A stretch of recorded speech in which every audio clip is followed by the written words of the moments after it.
most of your Walt Disney World vacation. The top 6 reasons to check out Mickey's PhilharMagic. Hi, I'm Herb Leibacher, and welcome to episode number 118 of the World of Walt podcast. Make the most of your Walt Disney World vacation for the week of June 4th, 2017.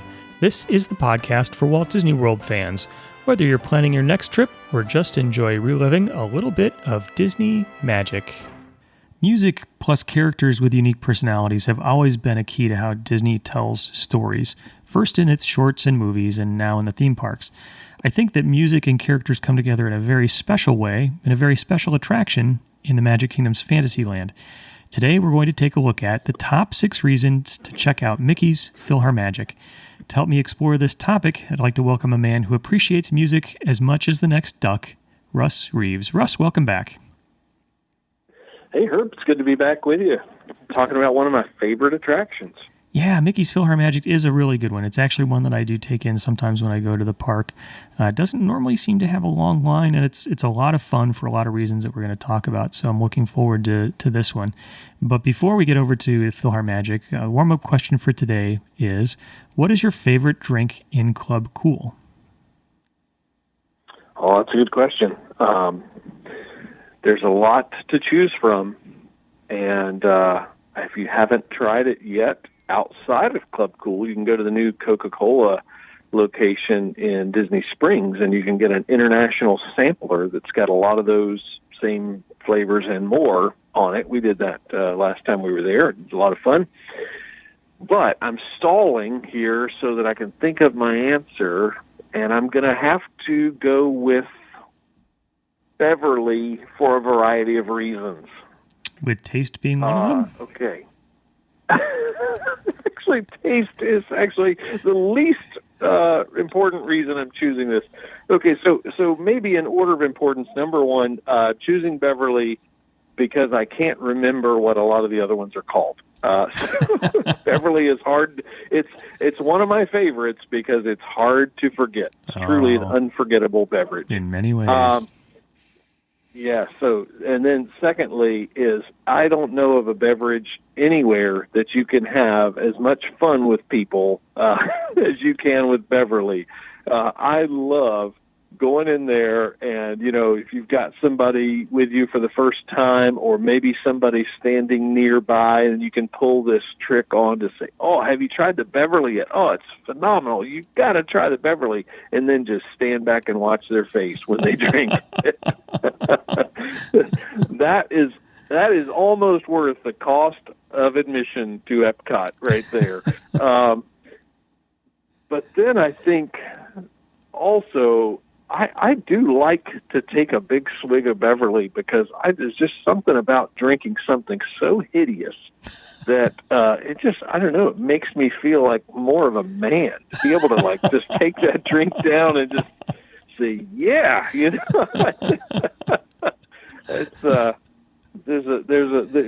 It's like a thrill ride in a cup. That's how you can describe Beverly. Wow. It's like a thrill ride in a cup. There you go. I think they're going to start printing that on the bottles going forward now. They should. You know, I've traveled far and wide all over the world. I've never seen Beverly before. I've seen some of the other ones. I've never seen Beverly in any place I've ever been. So. Yeah, I think Beverly is a lot of fun. So it does make you remember that you're alive. I think the taste will do that for you. And I think it is fun to kind of, I don't want to say play a trick on someone. That sounds mean-spirited, but have fun with someone by pointing out how delicious Beverly is and trying to encourage them to have a big gulp as well. So it is fun just to kind of hang out in there and watch little kids try it for the first time to see what sort of reaction they have. So Beverly, I think, is a good choice for a lot of reasons, not for taste, but for a lot of reasons to be an answer to the warm-up question. So that's a good one. So for me, my favorite free soda beverage at Club Cool at Epcot is Sparletta, which is this unnaturally red-colored drink. which is pretty sweet, but it's sort of a raspberry cream soda sort of thing. It doesn't taste so exotic. You could imagine this actually being sold and enjoyed in the United States, but if I were going to pick one, it would be that one. It would be Sparletta. Yeah, it's not bad. I'm not a big raspberry fan. There's one of them, and maybe this is it. There's one of the red ones that tastes kind of medicinal to me. And I don't know why. When you said it's a really dark red, it's got me thinking this might be it. But yeah, there are some in there that are really quite delicious, and then some that are just a bit odd. Yeah. And yeah, so it's always fun to go in there. I mean, it's free run of the place for beverages, so a good stop off on a hot day when you need some hydration, and it's a lot of fun just to sample the different flavors and stuff. Yeah, it is a lot of fun. Okay, from Epcot, we're going to head back to the Magic Kingdom. So today, the top 6 reasons to check out Mickey's PhilharMagic, and number 1 is over to you. And maybe we should actually talk for a minute about what Mickey's PhilharMagic is. Maybe a few folks have missed it along the way. Do you want to share your impressions of the attraction overall? Sure, I'd be glad to. So it's right in the heart of Fantasyland. This is it's a 4D film, which is multi-sensory, and I'll say more about that in a little bit. But basically, scenes and highlights from a lot of your favorite Disney films are stitched together in a unique and creative way that kind of presents a unified story from end to end. And it's a lot of fun. It's simple fun, you help me out here. That would be my description of it, but that's very brief, I know. No, I think that's perfect. I kind of put you on the spot there. I'm sorry about that. But 12 minutes, 3D, you get to wear the opera glasses, as Minnie calls them.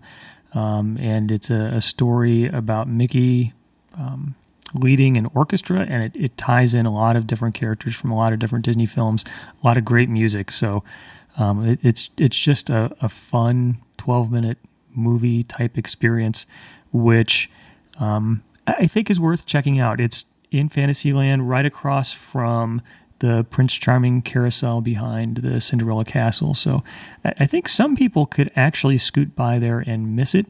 It's definitely not one of the things that sticks up like a mountain, but it's right. Fun. It's a fun show and definitely worth taking in. And I think after we go through our list today, people will understand even better why.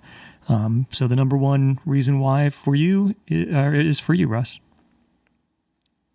Okay, well, so kind of like I was saying with Club Cool, people think that I kind of have a one-track mind here, but it's take away anything we could say, good, bad, or indifferent about the show. It's a great place to go to get out of the heat, get out of the sun on a really hot day. It's dark, it's cool, it's comfortable. And on a day when you've been kind of stressed out, being jostled around by crowds and the heat is unbearable there, this is a nice welcome relief just to go and step inside and have a comfortable seat in a quiet, well, it's not quiet for long, but in a dark theater, rest your eyes, cool off a little bit, and, have some laughs and not be so crowded and stressed out for 12 minutes, as you said. To me, that's really one of the highlights of it is just the experience. It's a nice change of pace from the hustle and bustle of a crowded, hot day at the Magic Kingdom. I think that's a good point. It is a place to relax and enjoy some classic Disney characters, some fun Disney music. There's the queue, and then there's sort of the pre-show areas. Not really a pre-show per se, maybe audio, and then the show itself. So your 12-minute long show is probably going to take 15 or 20 minutes while you wait for the next crowd or two to clear out. And it's a fun way to spend a little bit of time. So I agree. It's a great relaxing show to take in. Yeah. And I do love the show, and I see it. I don't think I've ever been to the Magic Kingdom. Since it's been running, I don't think I've been to the Magic Kingdom and not seen it. Yeah. I see it every time. But the primary reason that I go is this one. It's that it's just a nice little break in the day, and I will confess I have caught a nap in there before. Well, we won't hold that against you. It's still a fun show. Oh no, I'm saying that to its credit. Okay, number one is the air conditioning, so number two is over to me. So I may be stretching a little bit here, but I think there is a parallelism between Mickey's PhilharMagic and the attraction that originally occupied that space. So when the Magic Kingdom opened up back in 1971, that space contained the Mickey Mouse Revue. I've talked about that before on the podcast. The Mickey Mouse Revue was there from 71 until 1980 when it was moved to Tokyo, and it was there from 83 to 2009. The Mickey Mouse Revue was a show where Mickey Mouse conducted an orchestra, much like he does in Mickey's PhilharMagic, and it included a lot of music, like did Mickey's PhilharMagic, and it included a lot of different Disney characters that came together in the story, just like Mickey's PhilharMagic. Way back when the Mickey Mouse Revue opened up, it was an e-ticket attraction, so it was a big deal as part of the park's opening, and it was a place to see a lot of Disney characters.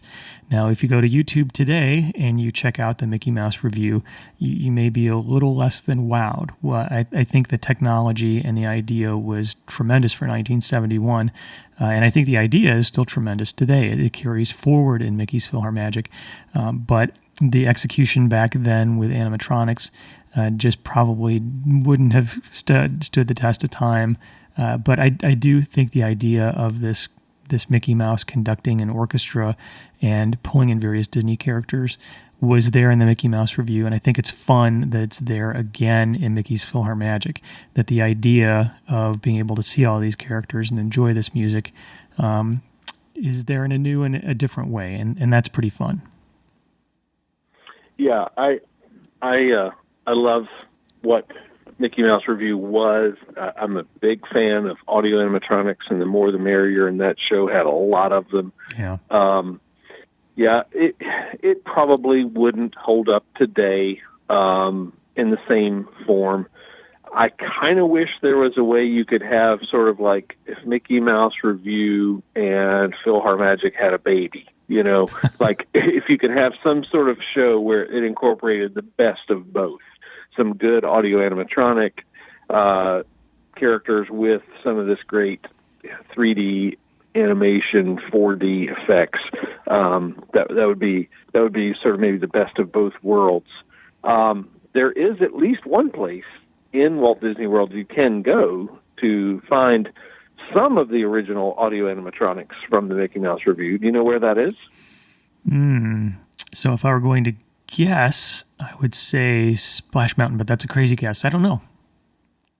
Well, and I don't know that it's wrong, but one place I know that's right is the most recent change to the Grand Fiesta Tour in the Mexico Pavilion at Epcot. Yes, that's right. The audio animatronic Three Caballeros who perform at the end of the show are original to the Mickey Mouse Revue. Yeah, that's right. It was fun when they added those into the Mexican Pavilion. Yeah. Yeah. So that's a nice little so you've got a tribute in what PhilharMagic is back to such a great attraction, the Mickey Mouse Revue, and then you've got another tribute to it over in Epcot too. So yeah, I'm a big fan of that. Yeah, it's neat how those connections are there. Good. That was number 2. Number 3, Russ, is back to you. Well, I love the attraction posters that you find in the queue of PhilharMagic. It's just like if you were going into a movie theater or any other kind of theater, you might find coming attractions posters, and you find them here. And these are a lot of fun. They're mostly imaginative. There's a poster advertising the Three Caballeros doing a performance. There's the Wolf Gang Trio, which is Big Bad Wolf conducting the Three Little Pigs as a symphony. Straw, Sticks, and Bricks in B flat, the performance is called. There's a nice pun with Ariel's choral group, choral spelled Coral. Jeannie Sings the Blues, An Evening with Wheezy, Hades Sings Torch Songs, and my favorite one of all is Pagliacci featuring Willie the Whale, which is a nod to the great short in Make Mine Music, the whale who wanted to sing at the Met. And so here Willie got his dream, and he's dressed as the sad clown on the stage singing Pagliacci in this poster. So I just love it. I always pay a lot of attention to the posters. It's one of those things I take pictures of every time I'm in there. I don't know why. I need new pictures every time I go of all the same posters, but I just love them. Yeah. I do that too, actually, and I think those posters are a lot of fun. My favorite is probably An Evening with Wheezy, who's the penguin, and the little tagline at the bottom says, "Now in its final squeak," which I always think is funny. Yeah. So they're all really clever and cute, and just it distracts you from the fact that you're waiting in line. Although, let's be honest, if you're waiting in line there, you're only going to be waiting at most 12 minutes. That means you didn't make the last show, so you're going to be waiting 12 minutes, and it's very accommodating, and it's nice and cool in there too. I keep going back to that. Yeah, it is. All right, that was good. I like the posters as well. That's a good number 3. Number 4 is over to me. So one of the things that I like about Mickey's PhilharMagic is that I believe it's one of the earlier times, maybe one of the first times, that Disney took its characters and turned them into 3D. So Mickey's PhilharMagic opened back in late September, in late 2003, September for the soft opening, October for the official opening. And these days, when we see so many 3D rendered characters, it's hard to imagine a time when that didn't happen or wasn't just the norm. Yeah. But, back then, this concept of taking these 2D characters and turning them into 3D was something pretty new, and Disney needed to figure out how to make that happen. And when they were creating Mickey's PhilharMagic, they called upon some of the original Disney animators that worked on the films that are represented in Mickey's PhilharMagic and had them collaborate in turning these characters into 3D because it just wasn't done or wasn't done often. And so I'll probably mess up some of the names, but the Disney animator Glenn Keane, who worked on drawing Ariel in the original Little Mermaid, was called back in to help figure out how to make Ariel in 3D. It was similar for Beauty and the Beast, which was a 2D movie, and so Nick Raniere, maybe is his name, was an animator who worked on Lumiere, and he was brought back to help figure out how to turn that character into 3D. So I think it was probably an interesting, maybe artistic and technical challenge for Disney at the time in 2003, even though, again, it's sort of hard to imagine that now. I also think it's fun, interesting fact that Donald Duck, who plays a pretty big part in Mickey's PhilharMagic, Disney looked back in its archives and used a lot of the recordings by the original voice of Donald Duck, who's Clarence Nash, and they only had to have a little bit of Donald Duck narration recorded by the current voice, who's Tony Anselmo. And so Tony did a few lines for the movie, but most of it was from the original Clarence Nash. So interesting about how they turned these characters from 2D to 3D, and at the same time went back to some old dialogue lines in creating this attraction. Yeah, that is great, and it's like sort of the best of Disney's, at least the most recent wave of animated classics. Sort of from what they call the Disney Renaissance era. Yeah. Just kind of brought to life in familiar ways with a new twist on it. So it's like so much of it is very familiar to you, like the part of your world sequence from Little Mermaid, but then there's this new twist that goes along with the story that's being told through PhilharMagic. Yeah. Yep. And in this 3D kind of way. So Right. Yeah. Right. Yeah. Breathtaking. Yeah. Really. Yeah. It really is done well. Okay. That was number 4. Number 5, Russ, back over to you. Yeah. So I'm going to see your 3D and raise you one to talk about the 4D effects of PhilharMagic.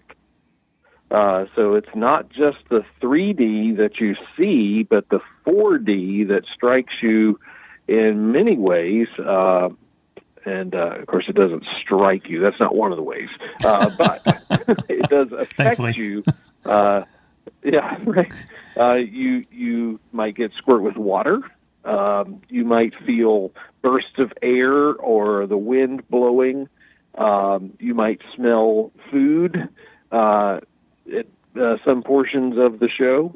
And like we have said with Impressions de France, this show, this movie has a way of making you at times even feel motion by the cinematography in it. You're not moving, but you kind of feel like you are. There's the whole new world sequence where you almost forget for a moment that you're not flying there on that magic carpet. Mm-hmm.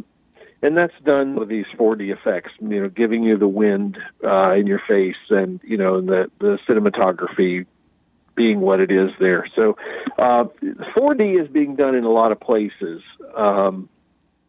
and even, in some local museums that you might visit in whatever town you live in, you can see a 4D film.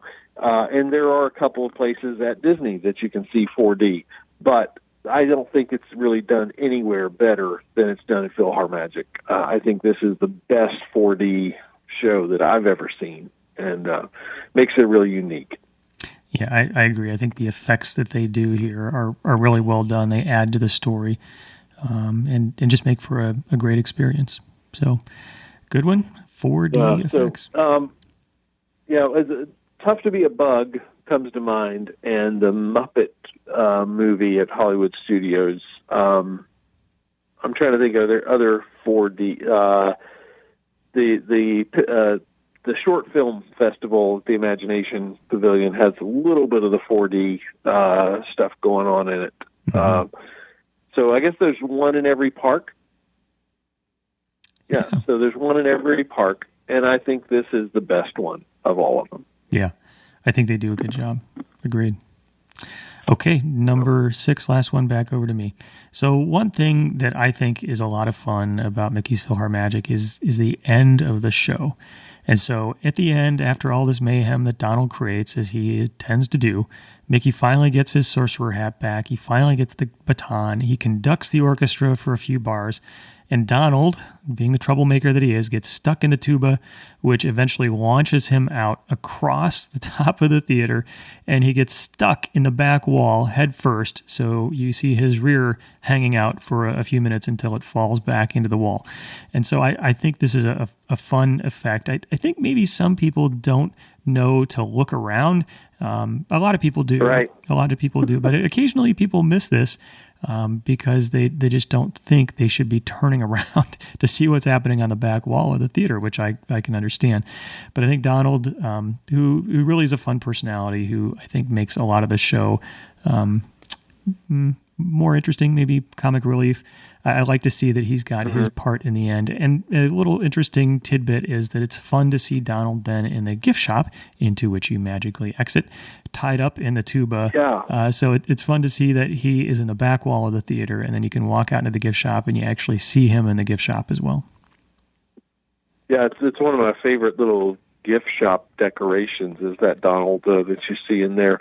But that element at the end, where Donald, who has essentially been the star of the show, really. I mean, Mickey, it's called Mickey's PhilharMagic, but Mickey doesn't get a lot of screen time here. Yep. It's really all about Donald.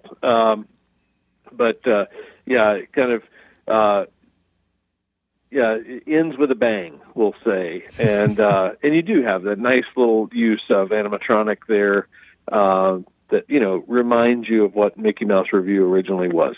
Yeah. And I think the way they built Donald's rear into the wall and how he falls back into the wall is really convincing. I mean, I've got to imagine there's some pretty complicated engineering and mechanics to pull that size of an animatronic back and down so that it looks convincing. And it really is very convincing. Do you think maybe there's a guy that sits up there and that's his job, is to pull Donald in and out all day? I hope not. I hope not. But you never know. You never know. There could be. I'm a duck rear end operator. Yeah. That's my official job title. I operate Donald's end. Yep. Oh man. Well, that would be an interesting job and something fun to put on your resume. There's a definite conversation starter right there. For sure. Yeah. All right. Top 6 reasons to check out Mickey's PhilharMagic. Number 1, the AC. Number 2, the tribute to Mickey Mouse Review. Number 3, the attraction posters. Always worth photographing, even if you've already got the photographs. Number 4, the famous characters turned into 3D. And number 5, the 4D effects. And number 6, Donald's appearance in the end. No pun intended. All right, Russ. So, as always, it was a good list. Thank you very much for joining me today.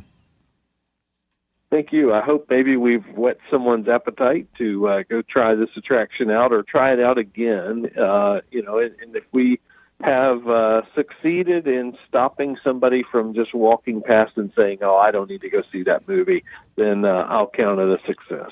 Me too. I agree. It is definitely worth checking out.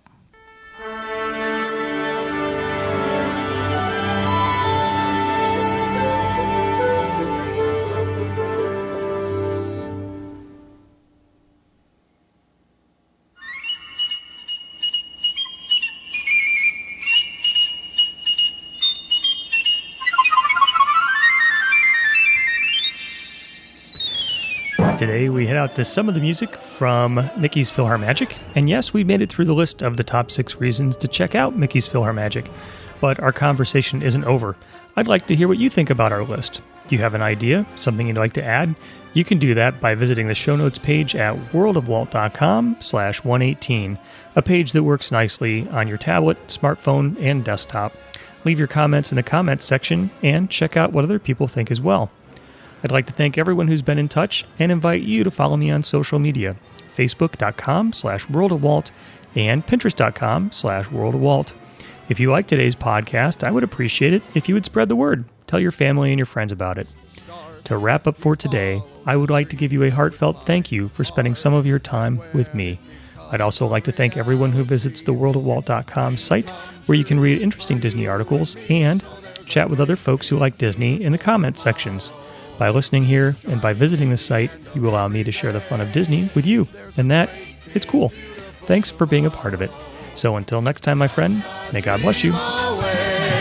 So there's a great, big, beautiful tomorrow, shining at the end of every day. There's a great, big, beautiful tomorrow, just a dream away.